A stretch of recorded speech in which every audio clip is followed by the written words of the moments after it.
Oh, hello everyone out there, and welcome to another fun-filled edition of Adam's Music Box, where today I want to revisit a topic that, for whatever reason, has come up on this channel quite a lot, and that is the topic of instrumental music. Now, on a show, on a live stream that I did a few weeks ago, I talked about how the swing era, at the time known as the era of the big bands, and I still prefer that title, of the late 30s into the 1940s. That was sort of the last time that the charts were overwhelmingly dominated by instrumental tunes. Think things like Glenn Miller's In the Mood, think Sing, Sing, Sing by Benny Goodman. Think of Begin the Begin, which has words, but Artie Shaw recorded an instrumental version. Absolutely huge. I mean, Glenn Miller appears on this list so many times. Chattanooga Choo Choo, which has sort of entered folklore, but that was a huge instrumental hit in the 1940s for Glenn Miller. Moonlight Serenade, which of course, like most of these songs, has lyrics, but of course, that lush instrumental version by Glenn Miller, also a huge hit of the 1940s. And instrumental music never fully achieved that status as the huge force it was in the world of pop that it did in the 1940s. But that doesn't mean that it totally went away. And I do apologize if I gave a false impression of that. Because of that, I'm going to retire to spend time with my corrupt congressman. I mean, with my family that I don't have. No, we soldier on. So. The thing that sort of got my mind thinking about this topic was the surf music of the early 1960s, and what a hugely popular movement of music that was. And it was pretty much all instrumental music. And while it wasn't as domineering and as universally loved as the big band music of the 1930s and 40s, it nevertheless left a big impression on the music scene and was highly influential, not just on pop music, but on rock music and even to a degree on R&B. It was, of course, influenced by all of those things as well as some other things too that we can talk about. But let's just look at some of the surf music of that era, because in addition to a lot of one-hit wonders trying to get in on the action, as is done in any musical scene, in any sort of movement of music, I don't mean movement as in the first movement, but I think you know what I'm getting at. So the Ventures were a surf band, and that doesn't mean that they were performing out on the waves, but they were playing music associated with the surf scene, with surf culture. So not only was this a movement that was sort of 90% instrumental music, but it was a regional musical movement. And we're having fewer and fewer of those as the internet sort of connects everyone to everything. And as the music industry went from having many different moving parts across many parts of a big country like the USA or many parts of the entire planet. Now, with the music industry shrinking, but with cultural exchange growing because of the internet, we're seeing fewer regional movements. I mean, the regional movement that most people alive today, unless they're really young, will remember is the East Coast West Coast rap feud of the 90s, and how the only resolution was that Southern rap from Atlanta and to a degree Houston became something. So again, we had regional hip hop, and there were regions of jazz. There was West Coast jazz, the Chicago scene, the major New York scene, other scenes, Philadelphia. We had Philadelphia soul. We had Motown, named for Detroit. We have Nashville, which is actually one of the sort of music centers of the world that still very much has a regional identity. You had a Miami soul scene that was really big in the 60s and 70s. Blowfly, the great sort of satirist of soul, he came out of that scene. So um, regionalism in music, kind of how it is in many other things, is kind of dying down. But the surf music scene of the early 60s was very much regional. It was centered in California with a California lifestyle and a Hawaiian lifestyle. Most of it wasn't taking place in Hawaii, but with things like Hawaii Five-0, the Ventures wrote the theme song to the show, and the song became a hit that in some ways has outlasted the the popularity of the old show, that was a symptomatic of the fact that everyone was going surfing and they were writing music in, near, or about the places where everyone was going surfing. Now, of course, there was a huge vocal trend in this music too, but I'll get to that later, because what really took the world by storm in that early 60s period were these instrumentals. There were things like the Ventures, I mentioned, probably the greatest surf band of all, and the greatest solo artist of surf, Dick Dale, the guitar player who was a really good guitar player who helped to sort of invent that sound. It was a very clean guitar sound, but with some what they called at the time wet reverb, which to some people sounded like you were being submerged underwater. You all know the song, the sound rather. Quentin Tarantino. Say that three times fast. I know how to say Antonioni, I just don't know when to stop saying it. Anyway, Quentin Tarantino used that for Pulp Fiction. Again, hankering to this sort of cooler than cool 60s vibe when that kind of music was very popular. So, this music really dominated the charts. I mean, think of a band that was kind of a one-hit wonder, but they released some albums, the Surfaris and their song Wipeout. I'm going to count it as an instrumental because the little sort of one-line vocal line that it's got is really a novelty. It's an instrumental song. And so you could say that in many ways, this was the final instrumental movement to really make a big impact on the world of pop. And again, I'm excluding themes from television shows and from movies that are instrumentals that got hits, because those pieces of music aren't written specifically for the pop charts. Many film composers would like their compositions to have a version on the pop charts. I mean, Maurice Jarre's what am I going to call score? Having a Joe Biden moment all these years later.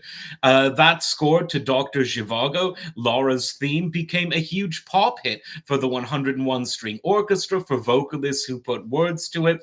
But again, that wasn't intended to be a pop hit. That was composed on a commission by the film studio with the director David Lean, who said, I want music to tell my story. Well, it's Pasternak's story, but you know what I mean, of Dr. Zhivago. So I'm really on this sort of list in this discussion, only really including bands that aimed for success on the pop chart, as opposed to composers who were writing for film and television. Now, I already mentioned Hawaii Five-0, but that was a television production company specifically hiring a surf rock band from the wider pop scene to popify the TV show. An interesting bit of trivia, Hawaii Five-0, along with Dragnet, were the first times in popular culture where the police were presented in a cool light.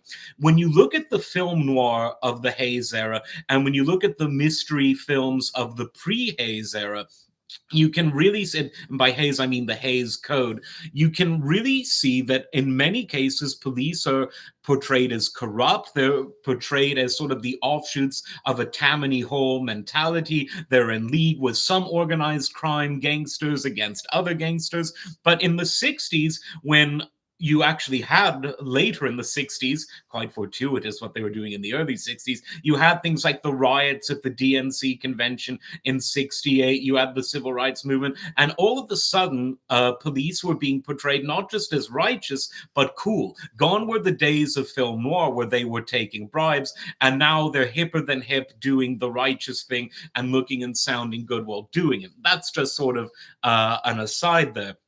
So this surf scene in the early 60s, I really think as a singular musical movement was the most successful instrumental musical movement since the big bands of the 30s and 40s. And so then I thought, as I unfortunately do on this show, why might that be? And the reason that I came up with is that you can dance to it. Now, when you're dancing, and to be fair, most dance music does have words, generally not the most profound words. A lot of the times, the lyrics to dance songs are instructions, not, not Achtung style instructions, but put your left foot in, put your right foot out, put your left whatever in, and shake it all about. It's telling you what to do. Do the locomotion, or else do the mashed potato, or you eat them all. You don't want to starve.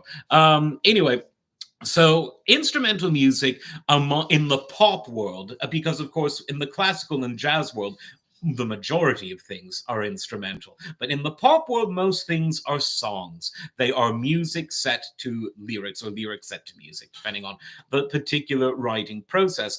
But dance is the big exception in the pop world. So what were the big bands doing in the 30s and 40s? They were playing in large ballrooms, places called the Palladium, for instance. Every city had to have one. And they were playing for people to dance. And they were playing to get them in the mood, if you'll pardon the pun, for what tends to sometimes happen after dancing. Yes, sex wasn't invented in the 60s, although sometimes we tend to think that it was. It was just marketed in a different way, because marketing is something that's always chasing the music world, sometimes for the better, usually for the worse. And so the surf music, though, in the early 60s, it was beach party music. You couldn't really surf with a record player next to you, and a transistor radio would have gotten wet and broken. I suppose today you could probably put an iPhone in a waterproof case and maybe waterproof the earbuds, but as Arnold Schwarzenegger would say, let me tell you something. Nothing is waterproof if it gets wet enough. Trust me. Keep your hi-fi equipment on dry land if you can at all help it.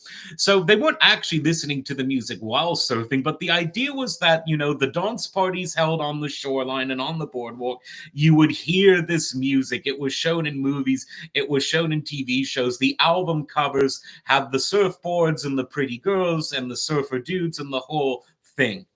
And it was a pretty big movement. And it in conjunction, actually, was such a big cultural movement that it also spawned music that where the vocals were the main attraction. So not just a singer playing the guitar, but multiple singers singing in harmony. And the most famous of all the vocal bands to come out of this tradition were the Beach Boys. Jan and Dean came before them, very similar, but the Beach Boys took the world by storm. One of the most famous harmonizing bands of all time. Great songwriter in Brian, in the character of Brian Wilson. And they sort of outlasted this surfing trend where the instrumental folks didn't.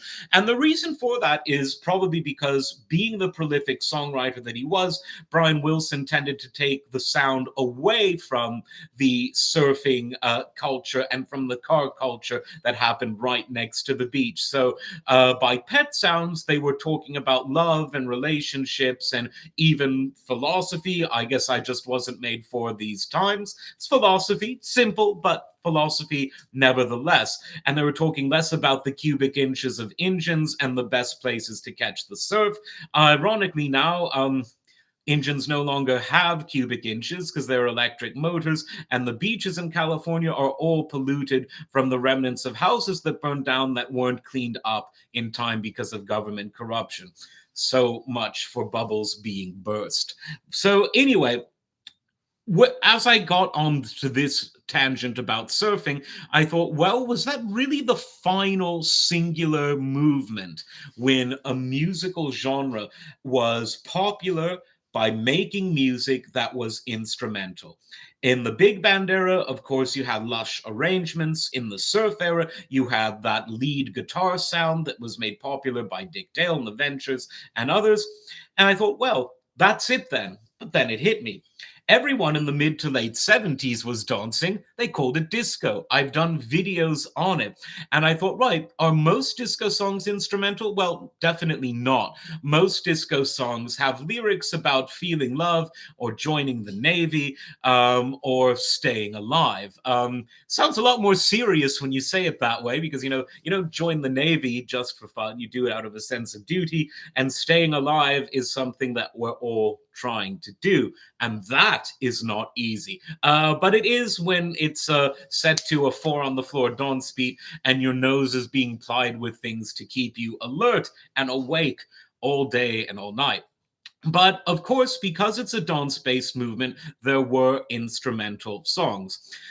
You could say that The Hustle, much like Wipeout in the surf era, was at least semi instrumental because the lyrics are sort of an addendum, they're an appendix to the song. The song's lead instrument is the flute. Da, da, da, da, da, da, da, da, da, da, da, da, da, da. You know it, everyone knows it. And the lyrics are sort of a just casual refrain saying, and again, being a dance song, these are declamatory lyrics. They're instructing you to do the hustle. I haven't seen the hustle done so badly in all my years. What's wrong with you, pile? Do the hustle. Uh, I, you wouldn't pay for this shit. It's free. I give it away for free. So there's the hustle. There's a fifth of Beethoven, also from not also, but from the Saturday Night Fever soundtrack, and that. You know, as I was saying, most classical symphonies and concerti and octets and quartets and quintets are instrumental. Of course, you have opera, you have lieder, you have oratorios, but you know what I'm getting at. And so that was an instrumental hit, and there were others as well. I've jotted a few down.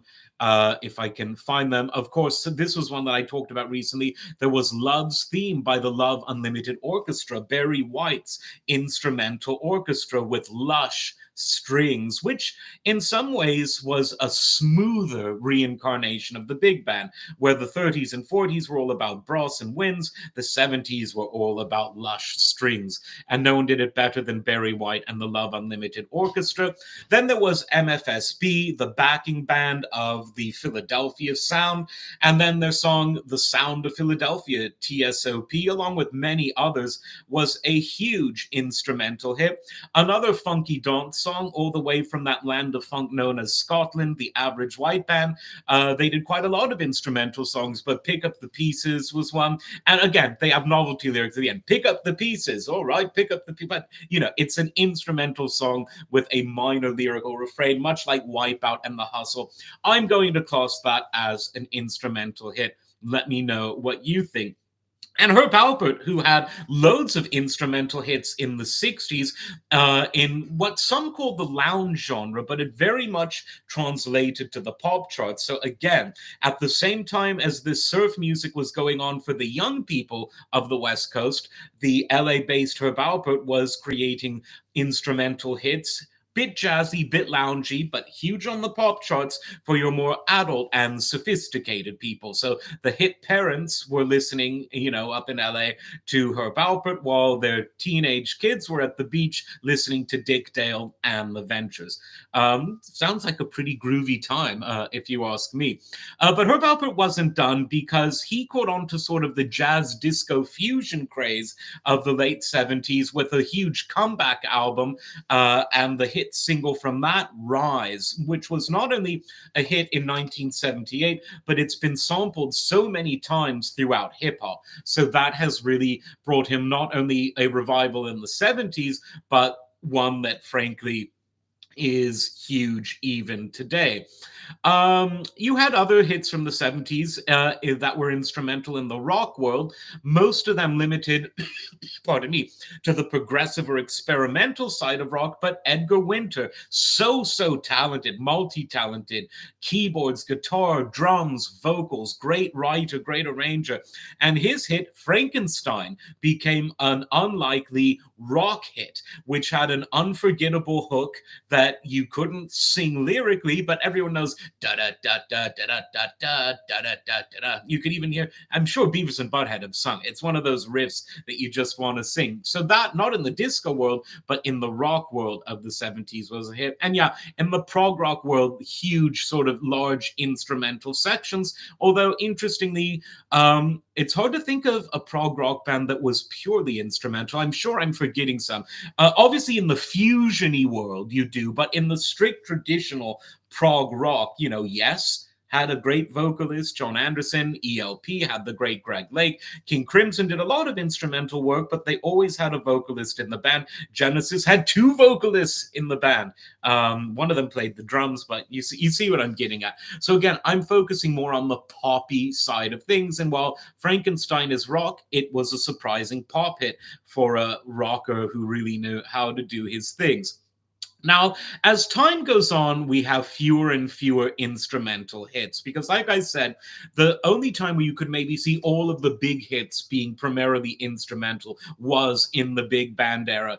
But in the 80s, people shouldn't feel left out either. And before we go there, I want to just briefly retreat back to the 60s because you did have a lot of R&B instrumentals. Think of Booker T and the MGs, much like we talked about MFSB, the Philadelphia Soul backing band. Well, in the 60s at Stax Records, you had Booker T and the MGs, Booker T. Jones, Donald Duck Dunn, Steve Cropper, and they were behind so many great songs of that era, but they also did their own stuff, lots of it. And I really recommend that you listen to all of the Booker T songs. The one that you'll all know, because it's been used in so many things, is Green Onions.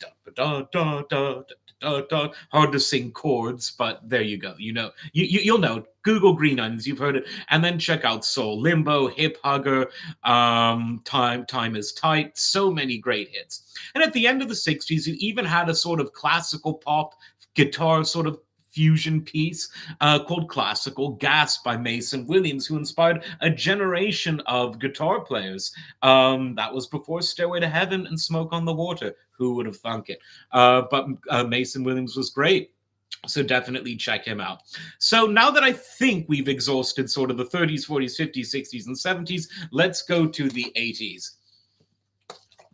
And one of the biggest hits, if not the biggest hits of the 80s, was someone whose genre was pretty far from pop. He started off in a progressive rock band called Aphrodite's Child, a Greek progressive rock band, so very heady.